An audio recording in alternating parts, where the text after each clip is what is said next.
Welcome to Mathmania Academy. In this video, we are going to discuss Part C questions of linear algebra which were asked in June 2016.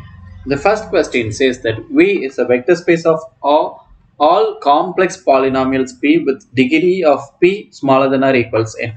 And linear transformation which is defined from V to V is given to be the derivative of the polynomial which is evaluated at the point 1.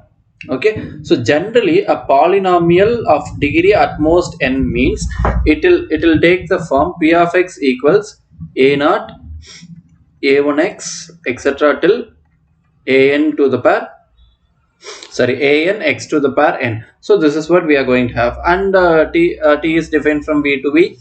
The mapping is given. Okay, we will consider the basis for this matrix as 1x till x power n.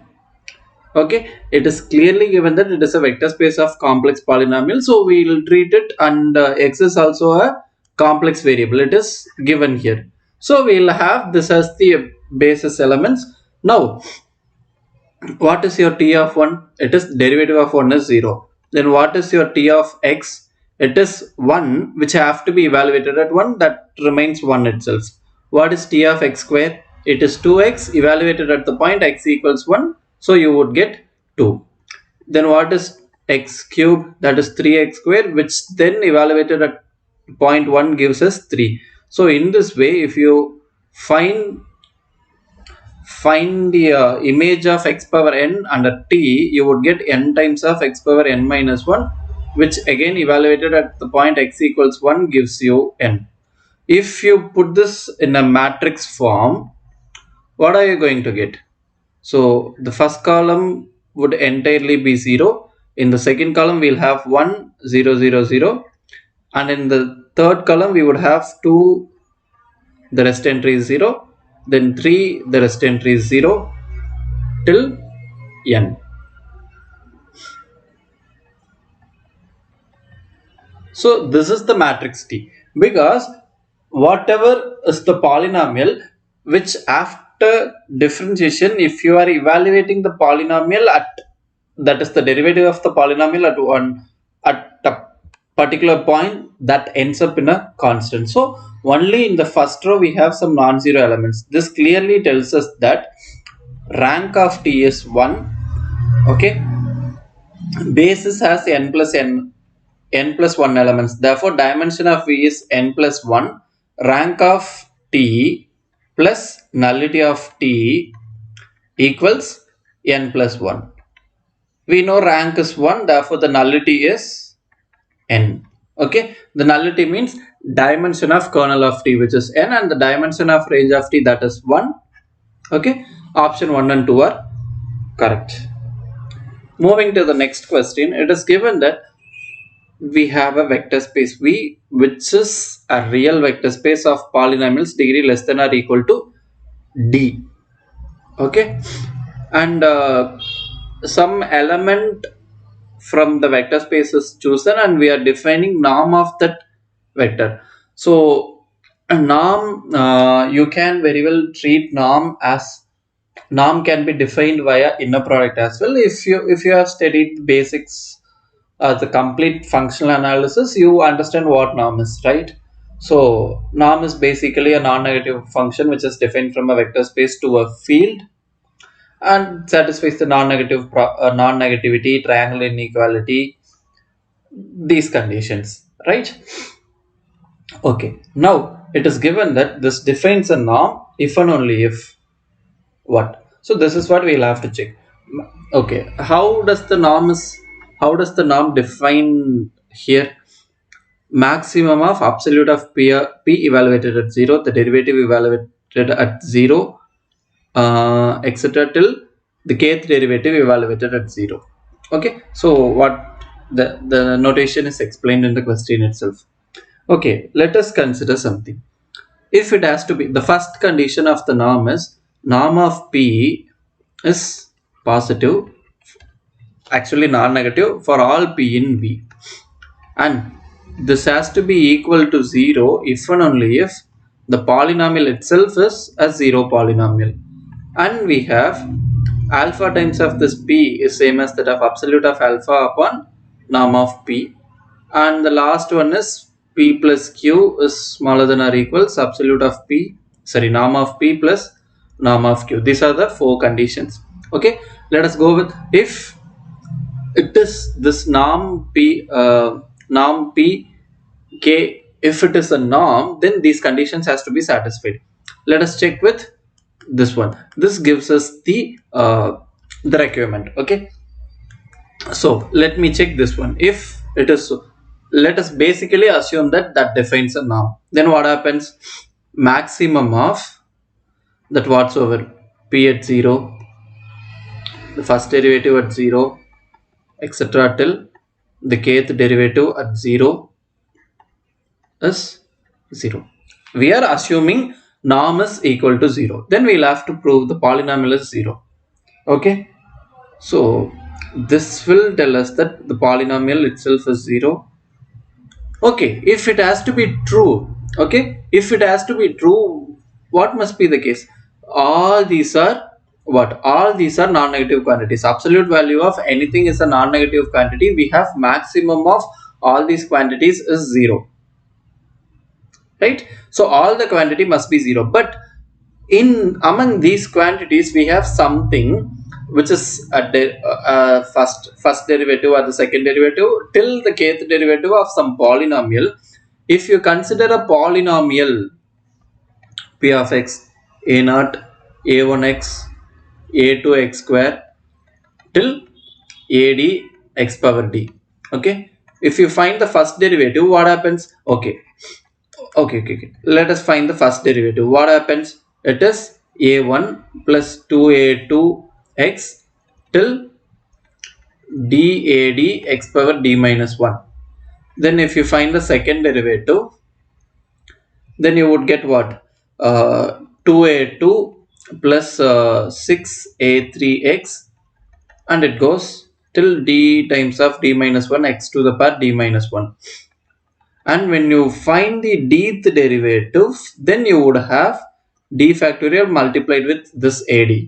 Okay, and when you go for d plus 1th derivative or the higher derivatives, okay, in simply let me write d plus some m of x is 0 for m greater than or equals, yeah, m greater than or equals 1. This is the case. If you evaluate the first one at 0, what are you going to get? You are getting a naught. Okay, here p prime at 0 is a1, p prime actually p double prime at 0 is 2a2. So in this way, till your dth derivative you are getting some value, right? That need not be a constant, because this p is an arbitrary polynomial in V that can be anything. So the values a naught a1, be it any real value, we are taking absolute, so that ends up in a positive quantity, a non-negative quantity. Okay, so whatever may be the polynomial that you are considering, if your k is what? Smaller than or equal to d, then what happens? You would get some non-negative quantity there. Okay, just to ensure that you are getting something greater than 0, like you are getting the derivative is 0, your k must be greater than or equal to d. So actually this finally when k is smaller than or equal to d, we get some value here. Okay, if your k is greater than d, then 0 is ensured. Okay, so that is the main ideology here. So according to this, option 3 seems to be right one, uh, but by the explanation that I gave, you may like we will end that if k is smaller than or equal to d, we'll have some quantity over here, like this will be a naught, this will be a1, and next will be till d we have d factorial ad. Okay, after that if we must have something else, then what? we must have 0 0 here. Only then this is possible. Okay, in that case k has to be greater than or equal to d, so that is possible. Actually k has to be greater than d, but in option they have included equal to also, so that is the right answer. Moving to the next question, A and B are given to be n by n real matrices such that determinant of A is positive and determinant of B is negative, with which they are defining another matrix which is C of T, that is defined as the convex linear combination of the matrices A and B, that is TA plus 1 minus T times of B. Now you may treat the matrix C of T as a mapping which is defined from 0 1 to the collection of all n by n real matrices. Okay, this is what we have. Now we'll have to check the following options. Okay, so initially this can be done in several ways. Let me try to discard the options first of all. Okay, let me choose A to be 1002 and B to be minus 1002. Okay, so let us check whether it is satisfying the hypothesis. Determinant of A is 2 and determinant of B is minus 2, so it is satisfying the hypothesis. I can choose any t between 0 and 1. So initially let us try with t equals 1 upon 2. Then what is my C of t? Half times of this is half 0 0 1 plus minus half 0 0 1, and when you add these things, okay, but this C of t is not invertible, that is C of half. So for these two matrices A and B, which satisfies the hypothesis, I am finding C of t, and in particular I am choosing t equals 1 upon 2. There I am getting some matrix which is not invertible. But in option 1 they have said that C of t is invertible for each t. Okay, for a particular t I am not getting it is not invertible. So the statement claims that for each t it is invertible. That is a wrong one. Okay, in the second option they have said that there is a t naught in 0 1 such that C of t naught is not invertible. Okay, so that seemed to like we'll have to identify one such t naught such that it is not happening to be true. Okay, as of now let us hold it and move to the third option. C of t is not invertible for each t. They are saying the C of t cannot be invertible for all t. Actually, the C of t which is defined with these two matrices is invertible. Actually, what is my C of t? That is t minus 1 minus t 0 0 2t plus 2 times of 1 minus t, that is nothing but 2t minus 1 0 0, and here we have 2. Okay, if you find the determinant of the C of t is what? 2 times of 2t minus 1. Okay, this is 0 only when t equals half. So for all other t, this is invertible. This is not equal to 0. So for any two matrices, that C of statement 3 claims that C of t is not invertible for each t, but that is not happening. So option 3 is also false. And option 4 claims that that is invertible only for finitely many t. No, only for one t. I am getting what? I am getting that C of t is not invertible. Okay, and is invertible for infinitely many t, actually uncountably many t. So option 4 also false. Okay, no option, like all the options cannot be a wrong one, hence just by discarding the other options we are making it as a right one. Okay, this is a part C question, but still only one option is the right one, right? So if you have to prove the statement, the second statement in general, you can make use of the analysis idea. Okay, so instead of like, what can I say? Okay, you can very well define the mapping from this way to this way. Okay, the determinant one. Sorry, actually, not this one. Okay, define some mapping phi from Mn of R to R. How you are defining? So phi of any matrix A is determinant of A.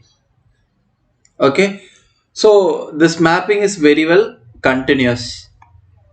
Okay, that you can check. Okay, using some your analysis ideologies, you can check that determinant mapping is continuous. Okay, since this is a continuous map, and for some A and B. Okay, for A in Mn of R and B in Mn of R, you have determinant of A is positive and determinant of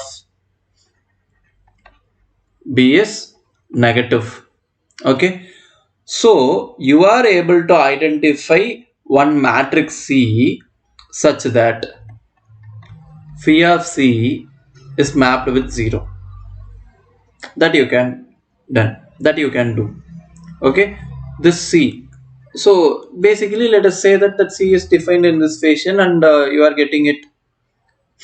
Okay, so first of all, you just fix your A and B, then define C of T in that fashion. Okay, so C of T will also have a determinant. By intermediate value property, we are getting it to be true. Okay, so if it is so, we are able to identify one such T naught and such that these things are happening. Initially, I told you guys that the C of T can be treated as a mapping from 0 1 to Mn of R.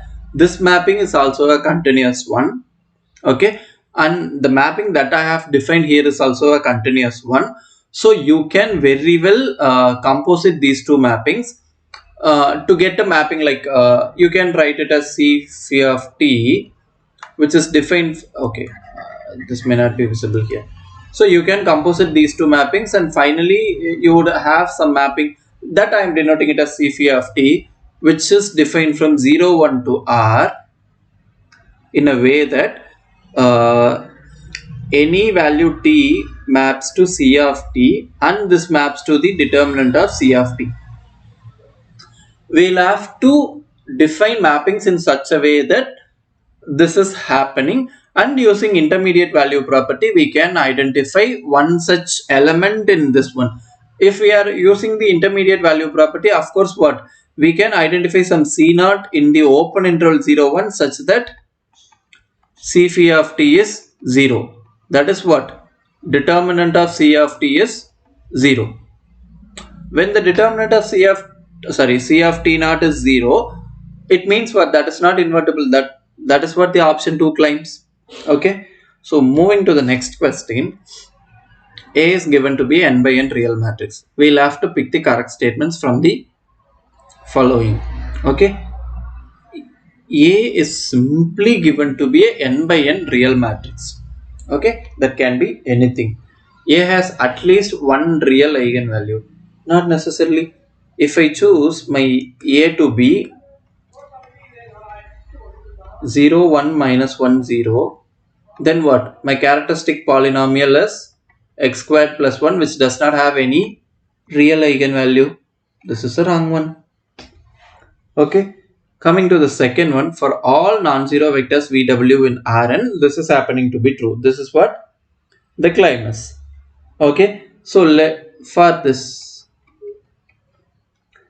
according to my intuitivity, according to my intuition, that statement seems to be false for me. That is why I am trying to identify one such matrix as that this is false. I have this one. and let me choose my V to be V10. Then what happens? My AB is 00. So whatsoever the W that I choose, no matter what W I choose, I will get that AW whole transpose AV is 0. But the statement claims that it is always positive for all non-zero vectors V and W. I have identified a non-zero vector such that I am getting it to be 0. Okay. First of all, look for your intuitiveness. Whatsoever the question that we are dealing, just just uh, just by intuition what you are getting. First, look for it. If it is saying something is true, okay, based on the question and the options, in order to prove that is true, either you may go by theoretical one, or if it is some general statement, then of course you'll have to climb it theoretically. If it is saying that for something it is happening, then you can try and identify a suitable example such that that holds. Okay, the same way you have to approach for proving something is wrong. Okay, if they are claiming something is happening for everything, and your intuition, and if your intuition says that is wrong, try to identify one example for which it is not holding. You can break the generalization. Okay, okay, fine. The third option says every eigenvalue of A transpose A is a non-negative real number. Okay, so A transpose A, if we have some vector X transpose X, then of course this is a non-negative quantity. This ends up in a single value, and hence it is a non-negative quantity. Through that intuition, I'm feeling that every eigenvalue of this A transpose A must be a non-negative real number. Okay, through this intuition. So this is what we have done in so many theory, and like, not through my videos, but when you have done a course in linear algebra, you could have come across many things. And when you have, like, when you people have done a course in functional analysis also, you could have come across these things. So through that intuition, I am, like, my intuition says that every eigenvalue of A transpose A is a non-negative real number. So let me give a try.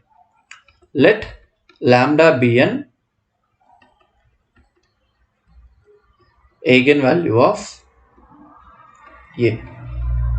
Then what happens?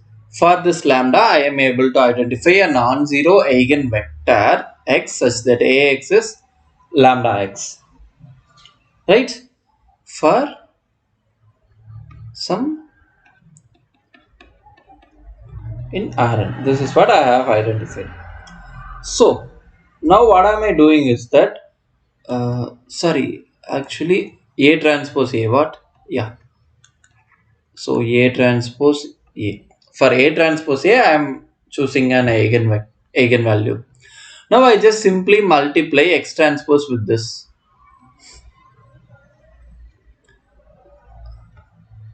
Equals X transpose lambda X, since this is a scalar. Okay, so here what happens? This is Ax whole transpose, and Ax lambda, I can take it outside, X transpose X. This is what we have, and we know this X transpose X is a positive quantity, right?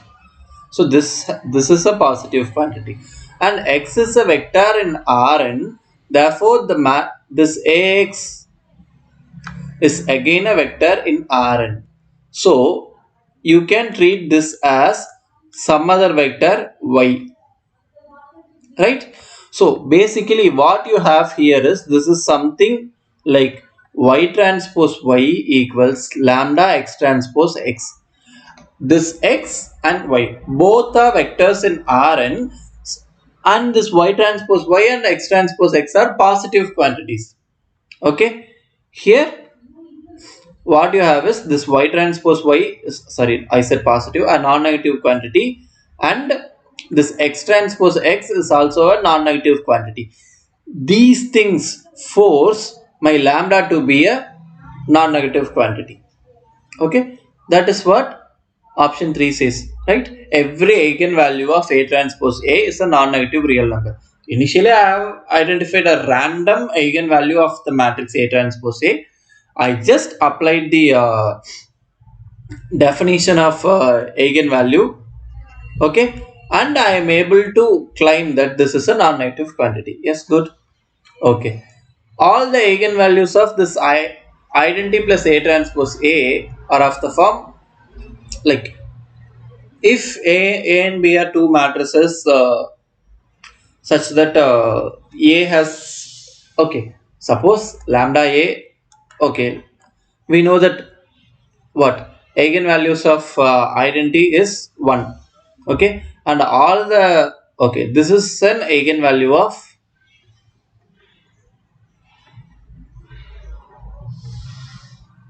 I plus A transpose A whenever lambda is an eigenvalue of A transpose A.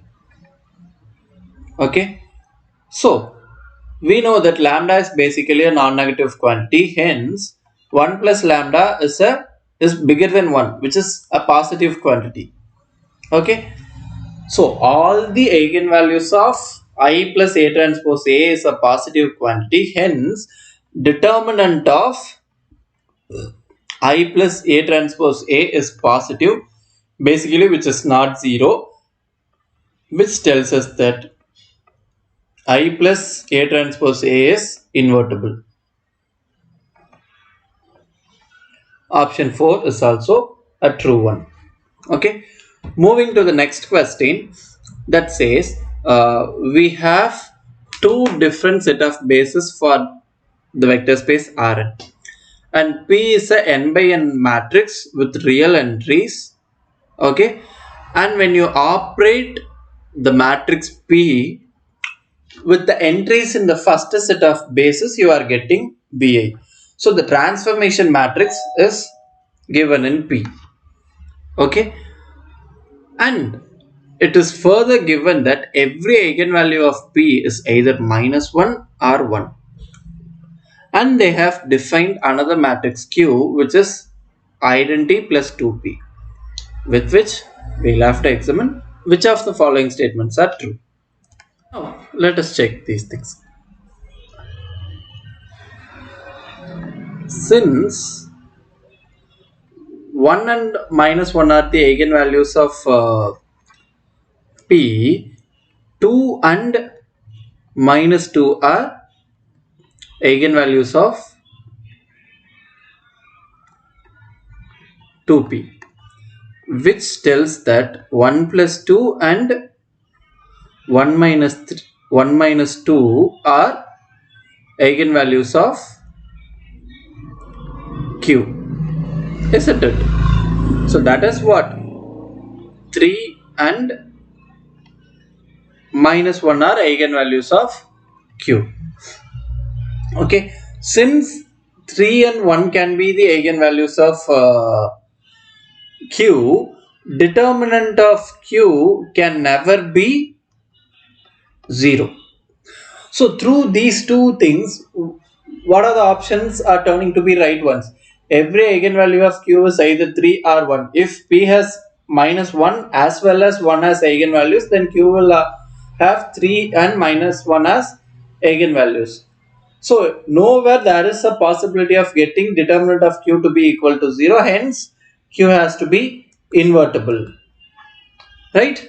If determinant of P is 0, that is like, what can be the determinant of P? It can be either 1 or minus 1 only, right? If uh, only 1 is appearing as, if only 1 is an eigenvalue, if P simply, if P is an identity matrix, only 1 is an eigenvalue, right? Or if it is like, it can be either 1, even if the minus 1 appears even times, then also determinant of P is 1. If that minus 1 appears odd times, then determinant of P will be minus 1. Okay, if it appears for odd number of times, corresponding to it, in determine like as an eigenvalue of what? Okay. So if minus 1 appears, if minus 1 is an that is what I'm trying to say is algebraic multiplicity of minus 1 in P is odd means, then for Q algebraic multiplicity of lambda equals minus 1 is the same odd. Okay, in that case determinant of Q will be negative. Okay, so in this case what is happening, even the determinant of P is negative. If determinant of P is positive, then of course determinant of Q is also positive. Option 3 4 is also a right one. Now we'll have to check only option 1. Okay, what is AI plus 2BI? This one we can write it as, okay, we'll have to check whether this is forming a basis or not. If we prove this, these are linearly independent, and since Rn is a finite dimensional vector space of dimension n, that we know for sure, right? So if we take any n linearly independent vectors from it, that will form a basis. You don't have to check whether it spans or not. Okay, for finite dimensional vector spaces, it is enough to identify n linearly independent, that is the dimension, whatever is the dimension, that value, if you are able to identify that number of linearly independent vectors, that will be a basis. Okay, now we'll have to check whether these are linearly independent or not, for which consider summation j runs from 1 to n aj, like sorry, some alpha j aj plus 2bj. Okay, we are equating it to 0, and finally we'll have to prove all the alpha j's are 0.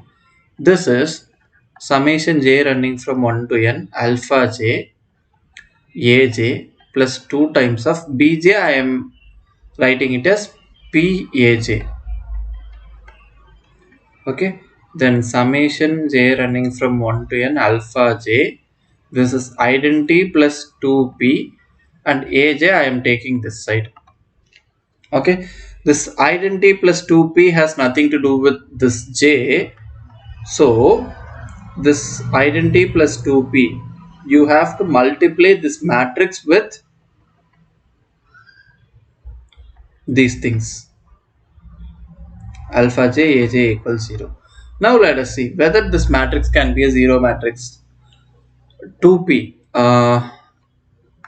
you can very well check, right?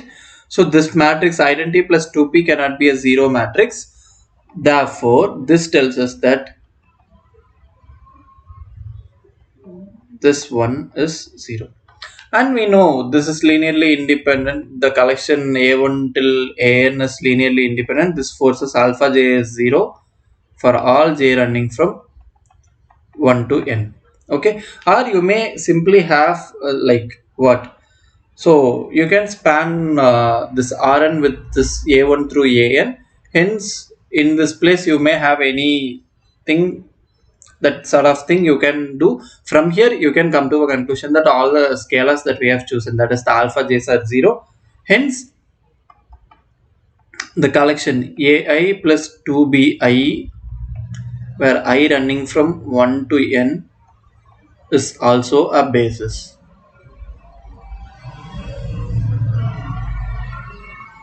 Okay, moving to the next question. Here we have an n by n matrix with the property that t to the power n is 0. So which means what? The matrix T is nilpotent. For nilpotent matrices, only 0 can be the eigen value. Okay, only 0 can be the eigenvalue. The first option claims that T has n distinct eigenvalues, that is wrong. It has only 0 as an eigenvalue, that is the option 3, and one eigenvalue of multiplicity n. That one eigenvalue is 0. Yes, true. T is similar to a diagonal matrix. We know that nilpotent matrix can be diagonalizable if and only if it is a 0 matrix. Okay, simply T is given to be some n by n matrix. Even if you choose 0, 1, uh, 0 0 0 0 0 0 0. You can consider this matrix. This is a nilpotent matrix. This satisfies t cube equals 0, but this is not diagonalizable, so it cannot be similar to any diagonal matrix. So option 2 and 3 are the right ones. The next question says that A is an n by n matrix with real entries, and here we are defining an inner product with respect to the matrix A, and some, sorry, I said it is an inner product. We have defined a mapping in that way, and we'll have to claim that mapping is an inner product. Okay, this is what we'll have to prove. So one of the proper, okay, inner product says what, this thing is non-negative for all x and y in Rn, and this thing 0. Okay, we have this one if and only if x is 0. We have this thing is 0 if and only if this is 0. Then xy is yx conjugate. Then x plus y comma z is x comma z plus y comma z, and the scalar alpha x y is alpha times of xy. These are the basic properties of an inner product. Okay, so we'll have to check whether this is an inner product or not. Okay, and if you just see what is this ax, this is again a vector in Rn, and this is again a vector in Rn. So instead of x and y, you are finally landing with some x prime and y prime. Let us have this way. Okay, this is basically a dot product, and we are getting every other things are being satisfied. We just have to make sure that this is happening or not. Okay, or if you wish to check all the properties, yes, of course you can very well check.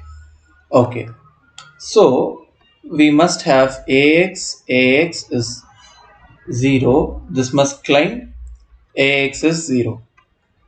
Okay, and is there a need for checking all these properties? No, this defines an inner product if and only if, which means we can assume it is an inner product.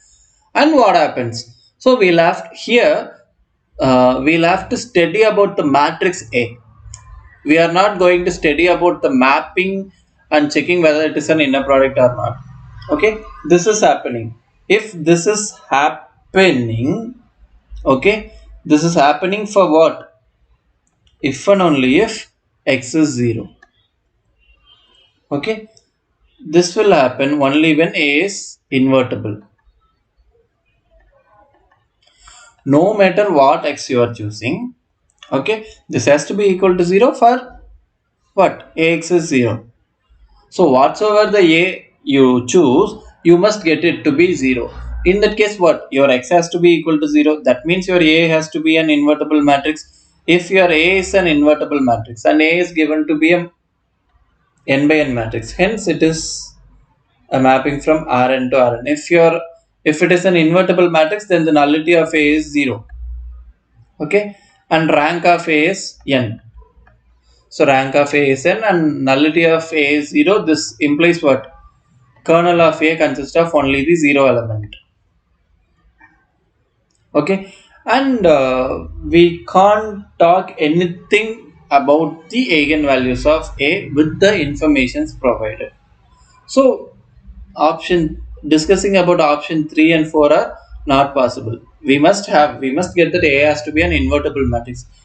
For like, if you choose A to be 1 0 0 minus 1, then also it is possible for us to define these things. In this case, all the eigenvalues are not positive as well as non-negative. Okay, moving to the next question. Here we have n vectors which are unit vectors, okay, such that norm of v square is defined in this fashion. Then we'll have to decide which of the following are true or not. Okay, so it is given that all these are unit vectors, hence this is true, right?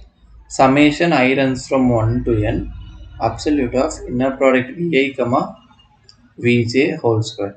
When you open it, you would get V1 comma Vj whole square plus V2 comma Vj whole square, and somewhere in between we have this Vj, okay, this inner product Vj whole square till inner product Vn Vj whole square. Okay, it is known to be 1. Among this we will get only one thing, and we will have V1 Vj whole square, Vj minus 1 Vj whole square, then Vj plus 1 comma Vj whole square till Vn comma Vj whole square. So this 1 and 1 gets cancelled, and we are that is this entire quantity is now equated to 0. If all this, we know that inner product is an, okay, we are taking the absolute of an inner product, therefore it is a non-negative quantity. Sum of all the non-negative quantities is 0, which means what? Each quantity has to be 0. That is, in absolute cannot be equal to 0, hence the inner product thing Vi comma Vj is 0 for all I not equal to j, which means the collection V1 to Vn is mutually orthogonal.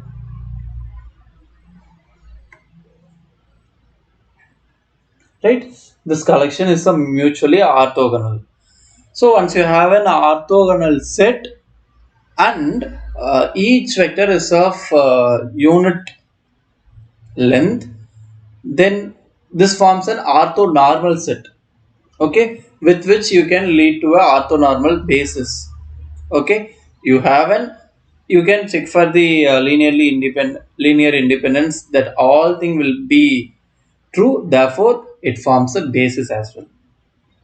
Okay, so when option 1 and 2 are true, you can very well discard option 3 and 4 here in this question. Okay, moving to the last question of this video, we have a function which is we have the collection of functions as the vector space. Okay, and we are defining fj of x is x bar j for 0 to n, and a is given to be n by n matrix, and each entry of the matrix is defined in this form, and we'll have to check which of the following is are true. Okay, Aij is defined as what? 0 to 1 Fij, which means xi xj dx, which is 0 to 1 x to the power I plus j dx. So this would be x to the power I plus j plus 1 upon I plus j plus 1 over the limit 0 to 1. Therefore 1 upon I plus j plus 1. Okay, and this I and j are running from where? Starting from 0 to n. Therefore, if you write down your matrix A, the first, it is said that it is a n by n matrix, right? So it is, sorry, n plus 1 by n plus 1 matrix from 0, 1 to till n. The same goes here till n. When you give I and j as 0, you would get 1 here. So here 1 upon 2, 1 upon 3 till what? 1 upon n plus 1. So 1 upon 2, 1 upon 3, 1 upon 4 till 1 upon n plus 2. Then you would get 1 upon 3, 1 upon 4, 1 upon 5 till 1 upon n plus 3. So proceeding in this way, we would get 1 upon n plus 1, 1 upon n plus 2, 1 upon n plus 3 till 1 upon 2n plus 1. These are the entries of a matrix. Here you can very well notice that this A is a symmetric matrix.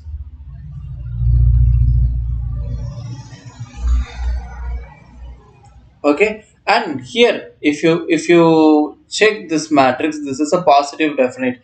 In order to check the positive definite, actually you don't have to like what you don't have to look for the eigenvalues here because you don't know what can be the eigenvalues. Uh, so you just take the 1 by 1 minor, it is 1, and then you go for 2 by 2 matrix, and then you can go for 3 by 3 matrix and use induction. You get is a symmetric positive definite matrix. Okay, so what dimension of V, what is actually here? Yeah, it's a polynomial of degree less than or equal to n. Therefore, the dimension is n plus 1. So, dimension is bigger than n and it cannot be equal to n. A is non-negative definite. Non-negative definite means the set of all positive definite matrices with along with semi-positive definite. So, it includes it.